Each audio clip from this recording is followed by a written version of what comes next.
কিরে হাল্ক, দুইটা বিয়া করলি নাকি রে? হ্যাঁ কাকু, তুমি করবা নাকি? একটা নিয়ে যাও। আজকে বাড়িতে যায় সবাই অনেক মজা করে পার্টি করবো, কি বলো তোমরা? তোমার যে মোটা পেট, তুমি তো একলাই সব খেয়ে ফেলো। আমগুলো আবার কি খাওয়াইবা? চলো যাই দেখি। ওরে পেট মোটা হাল্ক, সারাদিন শুধু মেয়ে মানুষ নিয়ে ফুর্তি করে ঘুরে বেড়াস, বাড়ির দিকে একটু খেয়াল আছে? কেন দিদার, কি হয়েছে? আমি তো জাস্ট ঘুরতেছিলাম। আয় হাল্ক, দেখ এখানে ঘরের ভিতরে কি হইছে।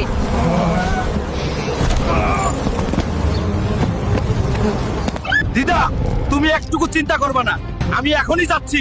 এই হারামজাদা মধুমাখিদের তাড়ানোর ব্যবস্থা করতেছি। এই তোমরা থাকো, আমি এখনই ঘুরে আসতেছি। আগে এই মধুমাখিদের ব্যবস্থা করতে হবে। এত রাগ করে কই যাচ্ছ হালকাকু? আর কইস না রে, পুচকি বাড়িতে মধুমাখি আইছে, শালা ঘরের পিছনে আগুন লাগাইতে হইব, একটা ব্যবস্থা করতে যাইতেছি। ওই ড্রাগনের বাচ্চা, কই গেলি রে? জলদি আমার সামনে আয়। বাড়িতে মধুমাখিরা ঘিরে ফেলছে, আজকে তোকে দিয়ে মধুমাখি ভাগাইতে হইব। ওই ড্রাগন, জলদি চল আমার সাথে, বাড়িতে মধুমাখি আক্রমণ করছে। ঠিক আছে হাল্ক ভাই, আমার পিঠে উঠে বস।